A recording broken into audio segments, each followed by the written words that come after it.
What's up, everybody? Welcome to the Jacksonville Jaguars Franchise Rebuild on Madden 25.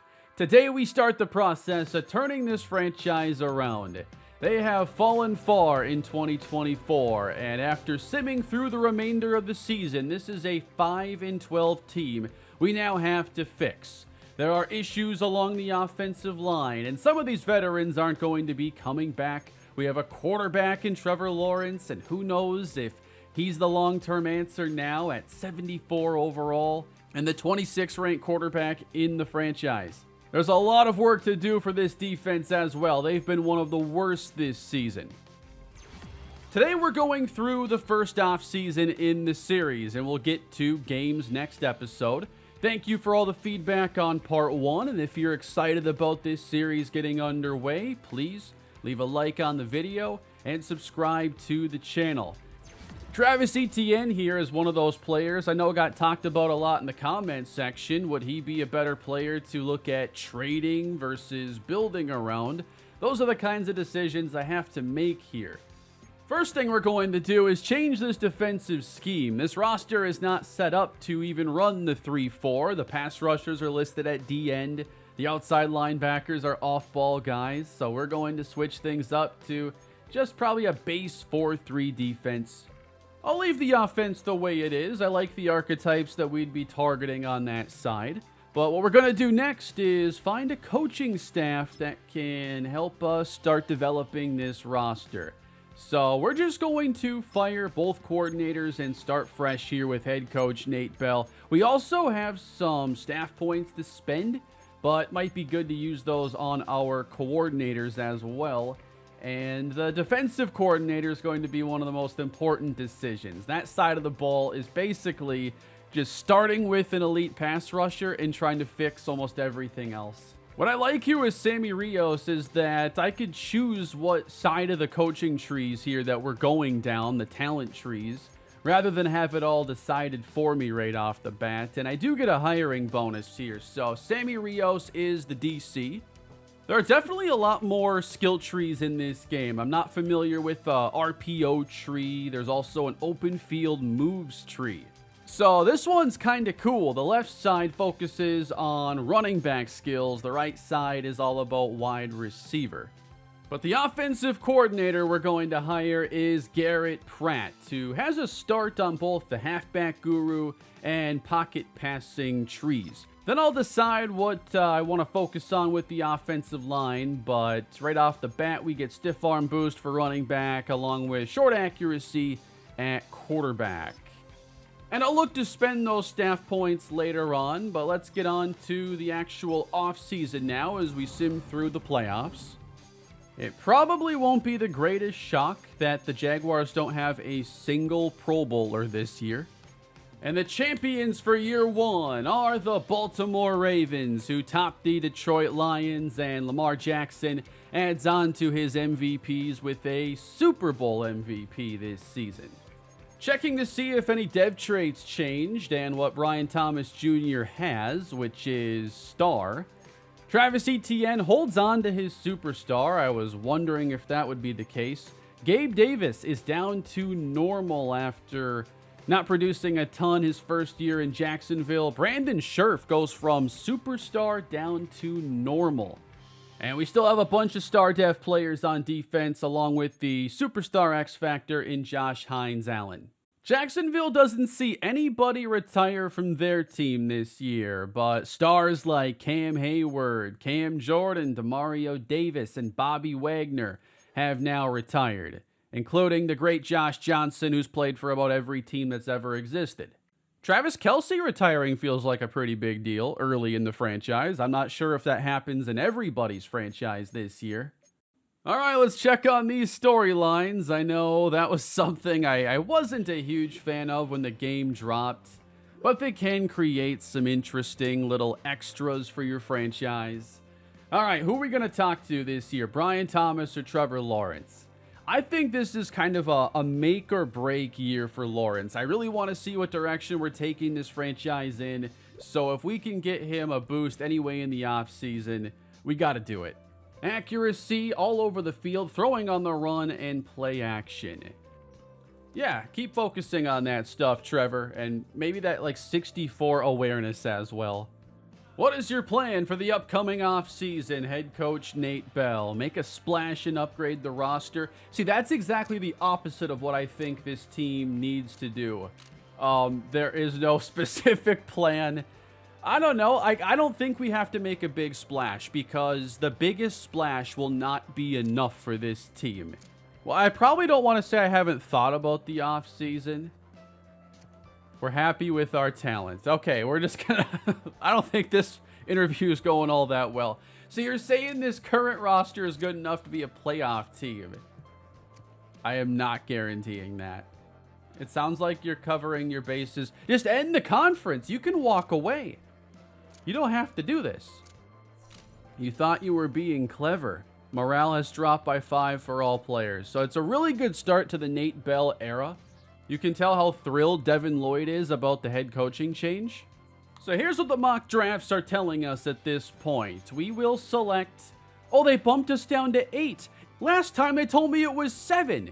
Our pick's even worse than I thought. We pick after the Jets.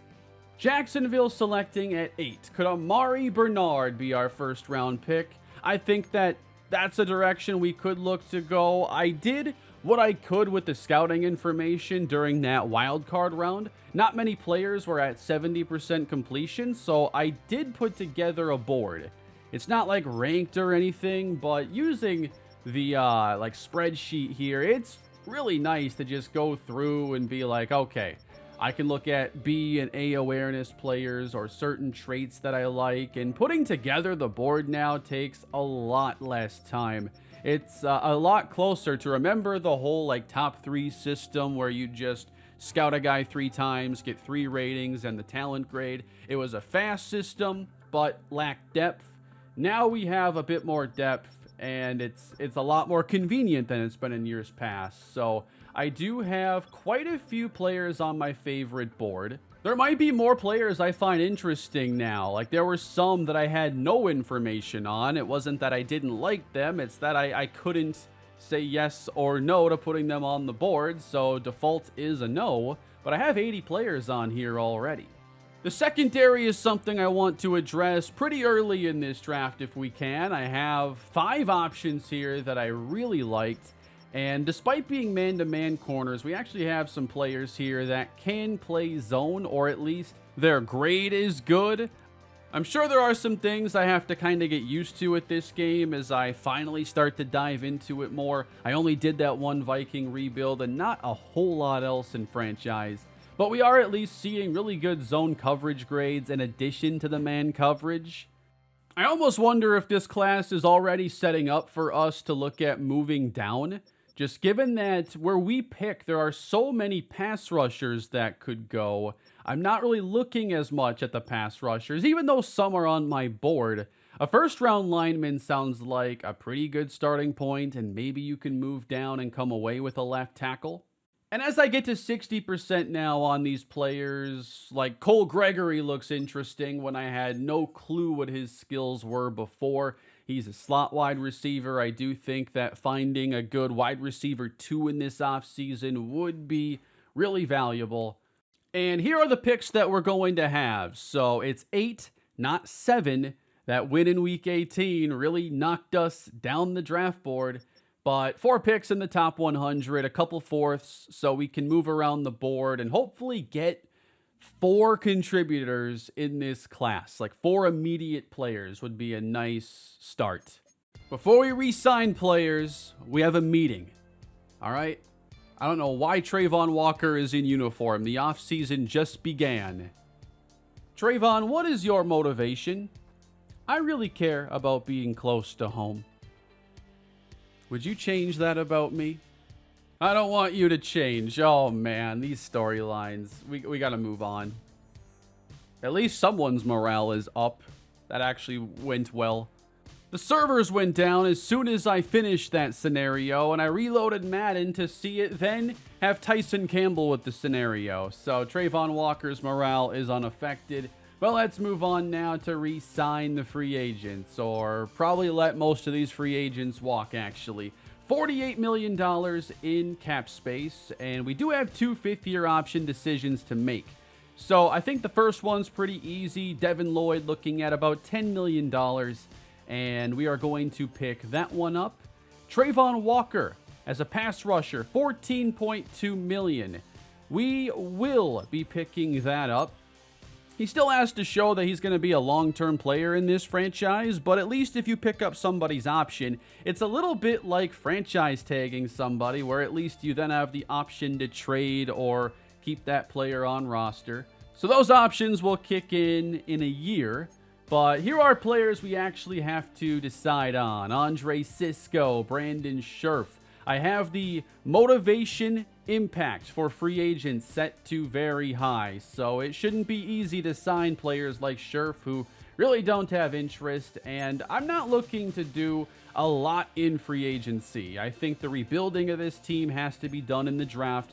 There are a lot of free agents already on the Jaguars. They have to build a new young core, and that's what I look to do. I'm not trying to patch it up to make a wild card run. I'm looking to lay a foundation this year. And when it comes to veterans and players lower on the depth chart, those are the first players I look to replace. I don't know, CJ Beathard sure looked good in that finale. Do we bring him back as a backup? Maybe not. He got us a number 8 pick. So I think the only player I actually want to try to offer a deal to is Andre Cisco. It's one less hole we have to worry about on defense. I'm still looking at safeties, but 2 years and about $10 million. I think that's fine. Free agency is underway with $43.8 million in cap space. Veteran Levante David is interested, but most top free agents have absolutely no interest in the Jacksonville Jaguars. Cam Robinson, though, would be interested in a reunion. So we definitely need a starting guard. We'll get Christian Kirk back from injury, so we have our top 2 receivers in place. And this team needs cornerback and defensive tackle badly. So Mike Hilton would be a 1-year solution, which really wouldn't help the team long term. I'm wondering if Christian Fulton would be a better player than to target. I know he left Tennessee, went to the Chargers, and now is sitting at a 76 overall at 26 years old. Certainly not the flashy move, but I think I'll offer him a 1-year contract. Or you know what? Let's make it 2. That way, if the signing works out, we're not right back to this next offseason.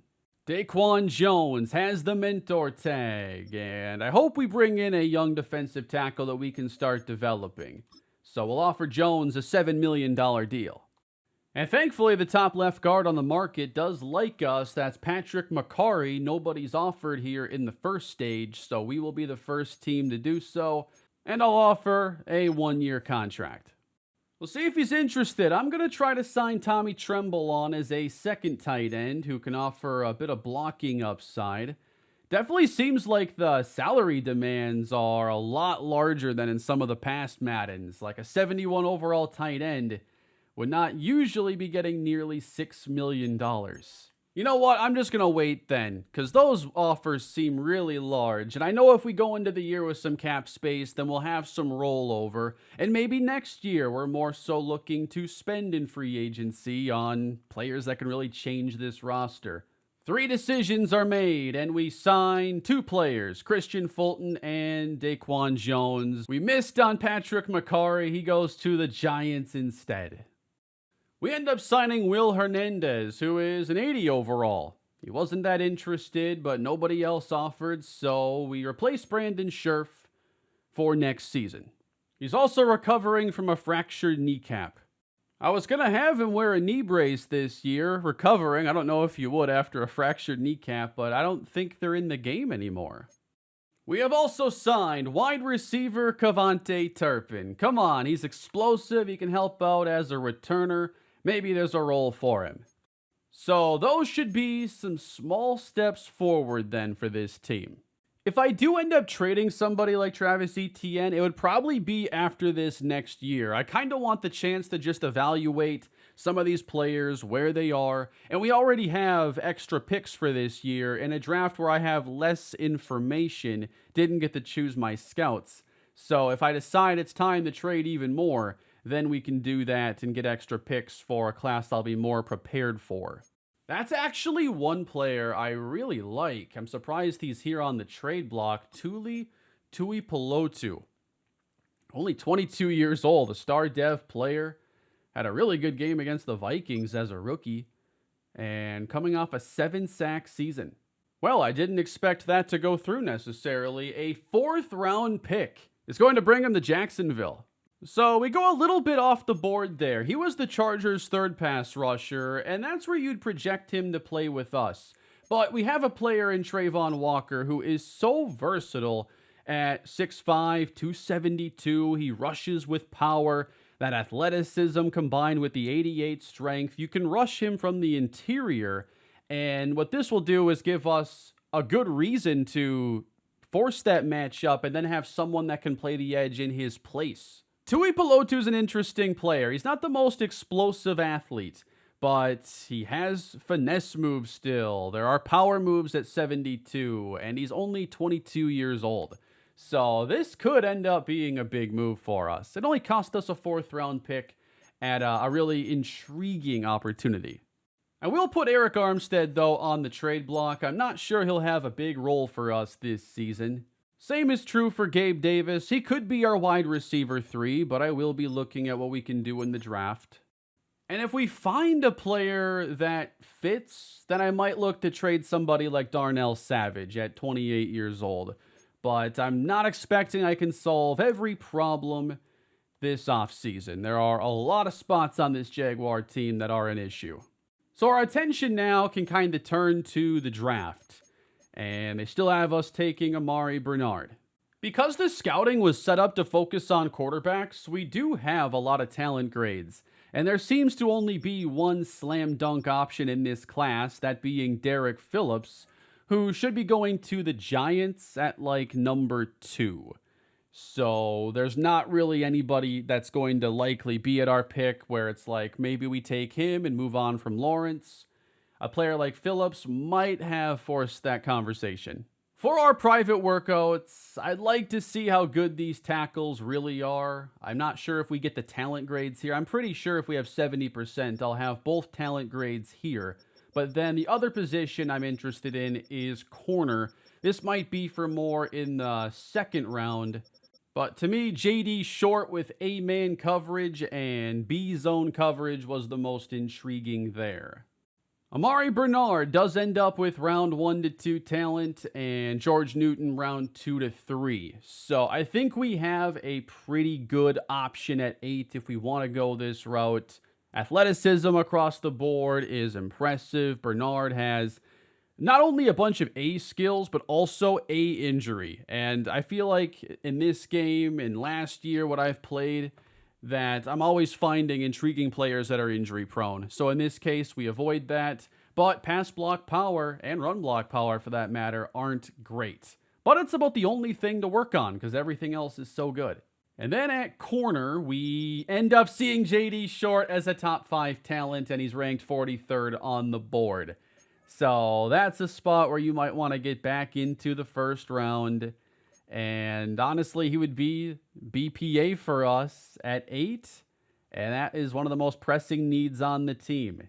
So if he's 43rd on the board, he's a top 5 talent. There ain't no way he's going in the 40s. All right, then. That changes some things. I think he might have to be the favorite then for our first pick.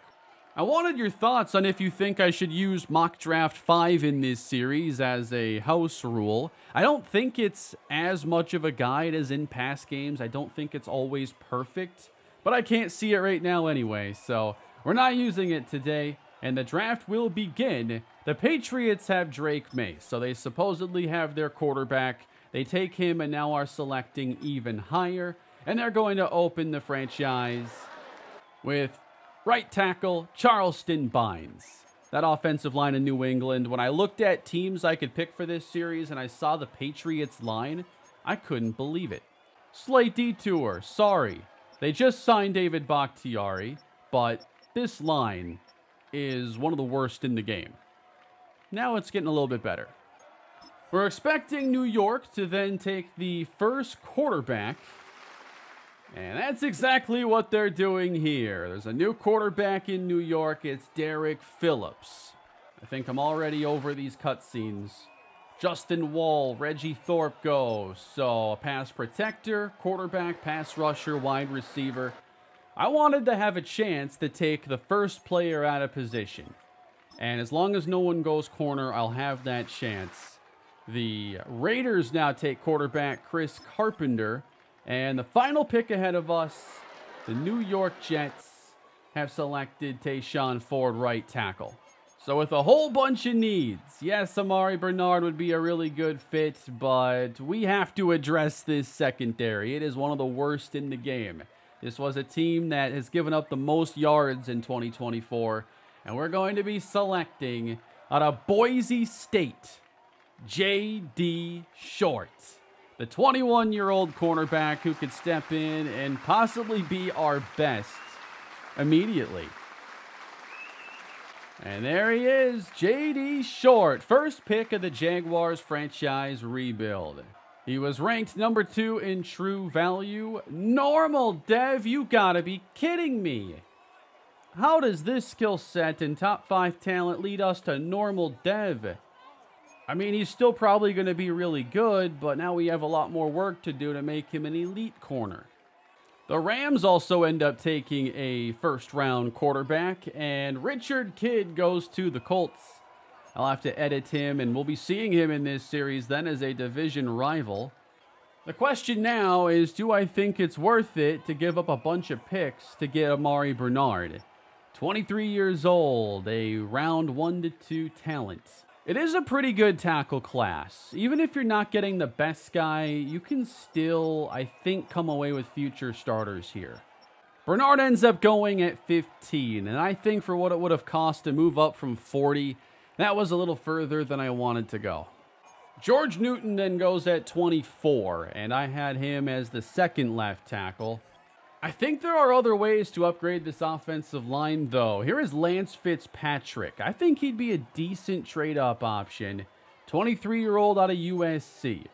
Now, this could be a bit of a risk, B to D awareness, but the run block looks good, pass block look good, and both of his run blocking, finesse, and power ratings are in fine spots. And this team needs a center to start developing. We have a mentor already as well. But is a center, maybe in the second round, our best option? I've run into this trap before. Maybe a player like Xavier Bullitt would be a good addition. A wide receiver with downfield speed. Might be able to be someone we develop into a future starter. He is ranked at 32 on the big board.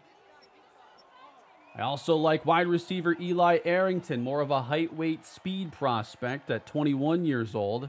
Runs 4.42, 4.36 at the Pro Day. And we know he has spec catch, deep route running, short route running, B release.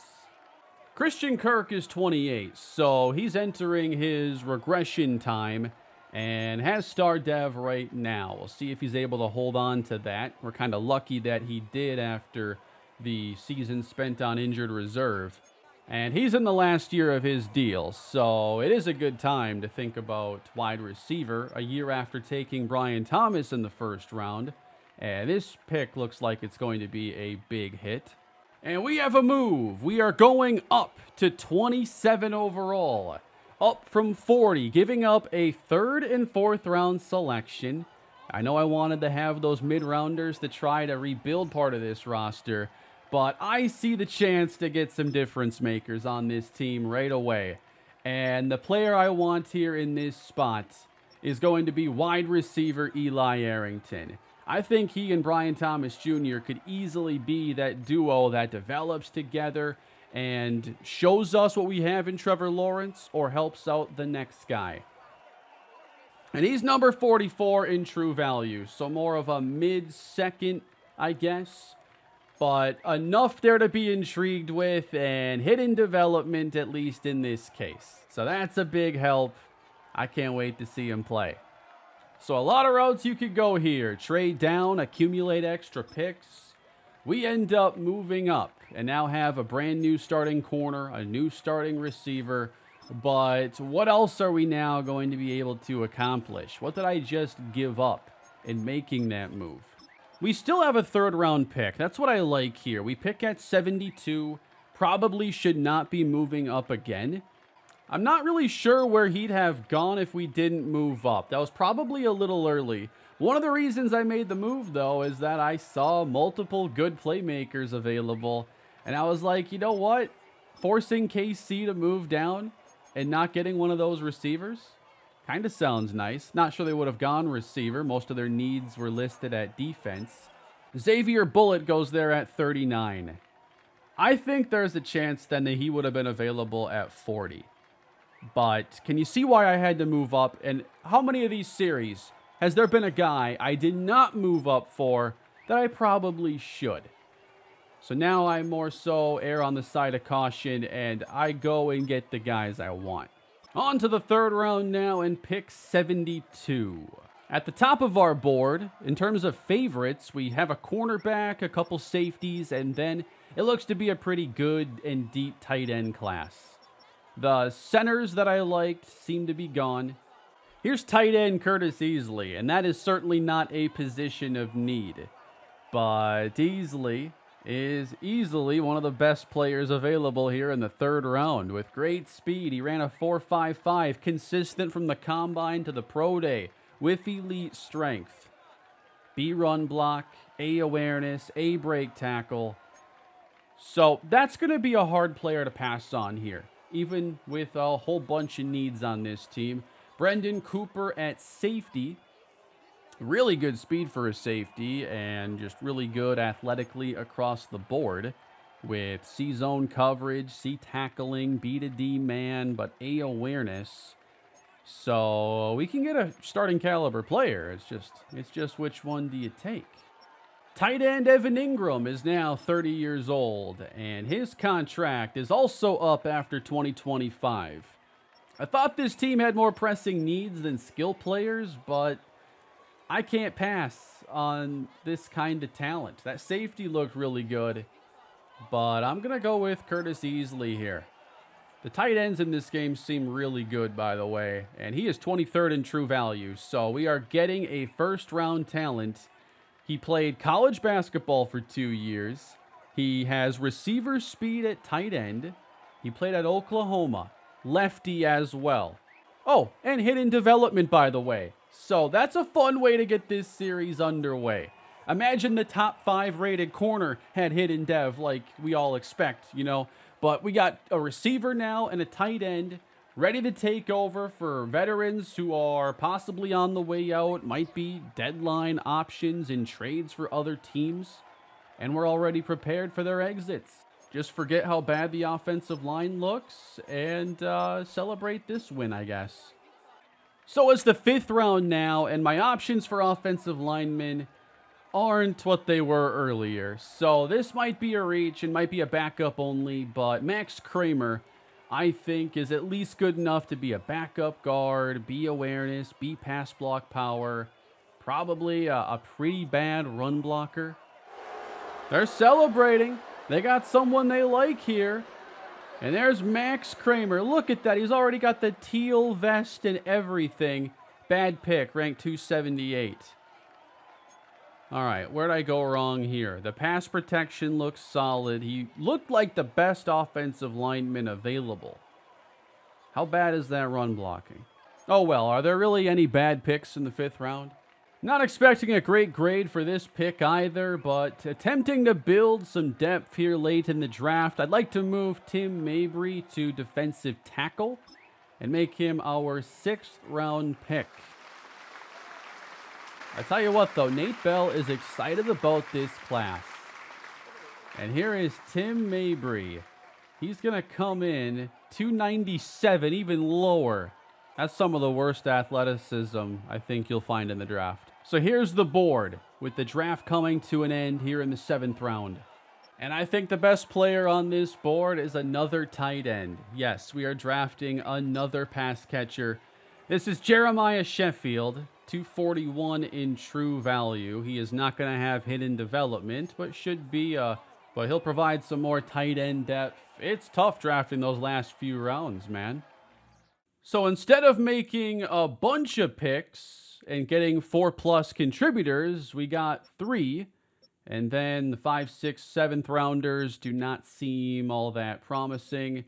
But cornerback Nate Bell, the now head coach of the Jaguars, ends up taking a cornerback first pick of this series. And I didn't even realize that until a few minutes ago that I did that. But J.D. Short is the first pick. I thought there was no way that we could pass on him there. 81 man coverage and 75 zone. Hopefully he produces early on and can bump up from that normal dev. And then I just had to go up and get Eli Arrington. For a couple years now in Madden, I look at wide receiver draft classes and I don't like anybody. But Arrington looked like a complete package receiver. And on top of the good route running, the release, and the speed, we have all of these playmaking skills at the same time. So he's listed as a physical archetype, but we have playmaker, only 1 behind, deep threat 1 behind, slot at 72. Why would I let a receiver that good go into the second round? I'm certainly not letting a receiver that good wear number 28, or he'll be the biggest bust Jacksonville's ever seen. How about number 10? That'll be our placeholder at least. Also, I got something in mind here for J.D. Short, 36. That's a safety number. What you need is unavailable. Yeah, I don't think I can pry away 41 from Josh Hines Allen. That wouldn't be a good move. But I would have loved to give Nate Bell's 41 to our new cornerback. Do I flip it and go 14? 14 at corner? Or maybe we just go off the board with like number 2. Then we got tight end Curtis Easley. And at 75 overall, hidden development with 74 short route running, there is a lot to like. As far as his run blocking goes, I think that it's in a good spot to begin and should get better and make him a well-rounded player. And at best, we might have another backup or 2 from this class, but I don't know. I was chasing some of the higher B grades that were still there. Like, these are players that I thought could be better than who else was out there. I was clearly not correct, and maybe I should have just chased athleticism over the highest skill grades that were available. Because now what am I left with? Maybe practice squad talents. We came away with the second highest rated player in the draft, though, and the Seahawks got Joshua Andrews, who was number 1. Are 81 overall safeties common in this game? That's a lot of speed, 77 zone coverage, 80 man coverage, a generational safety prospect. I don't come across those every day. All right, Richard Kidd didn't pass the filter, but Richie Kidd does. So Colts have a tight end that we're going to have to deal with now. Wow, 80 short route running, 76 medium. He could be a problem. And that team in general, that's the wild card. Like, what can we expect from the Anthony Richardson-led Colts going forward? I don't think Richardson develops great from what I've seen. And he's off to like a 73 overall start. So that's a bit of an uphill climb here in Madden. So should I have moved up for a center? I liked Lance Fitzpatrick. But 72 hidden is a good combo. 88 strength, 78 run block. Struggles a bit with finesse, but can actually block with power. So that would have been a nice move, but I'm not going to be sad about the receiver that we got. But going after best player available and condensing our draft does leave a fair amount of concern on this team going into our first real season. We have playmakers, but the offensive line is not really any better than it was a year ago. I also failed to make a major addition at defensive tackle, but at least did add Daquan Jones. And the secondary is better, obviously, with J.D. Short. Trayvon Walker might have to play a little more defensive tackle this year. That's the other move we made, adding Tui Pelotu. We're definitely going to be testing Walker's versatility this season. So now we have to fill out this roster, and we'll start off with second-year defensive tackle. This is Jawan Briggs. I do need a backup quarterback, and I'm going to choose somebody with some mobility. Given the state of this offensive line, it is Marcus Mariota. Where are the UDFAs, though? I can't find a single rookie quarterback available. I guess there aren't any available. There are running backs and other positions, but I can't add a young quarterback that is a rookie. So what if we just get Tommy Cutlets then instead? I've got to add a running back at some point, and the first is going to be Dontrell Maynard, a rookie running back out of Hawaii. 5'9", 199. He has good speed. He can catch the football. That can make him a good third down running back or third running back on the depth chart. Actually, we could have our backup quarterback here. Let's go get a role player in Taysom Hill. And we're adding an undrafted safety now. Run support player Bryce Blade from Georgia Tech. I think we're going to have some challenges this season. This was not going to be a single off-season fix.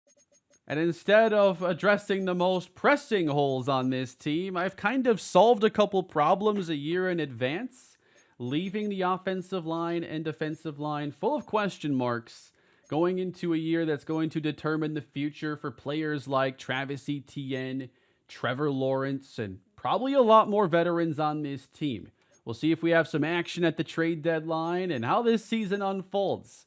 But unlike my recent franchises, I have wanted to move at a much faster pace, not watch nearly as many games, but still see enough to get to know the team and the new players that we draft especially. I'm looking forward to it. Really hoping this series comes together the way that I'm hoping it does. And while I said last episode in the first video that I wouldn't do a lot with XP sliders, I've started to look through some things and run some tests. It's definitely different than a year ago. They've gotten much more aggressive with regression and developing young players. Two things that I was doing with my set last year.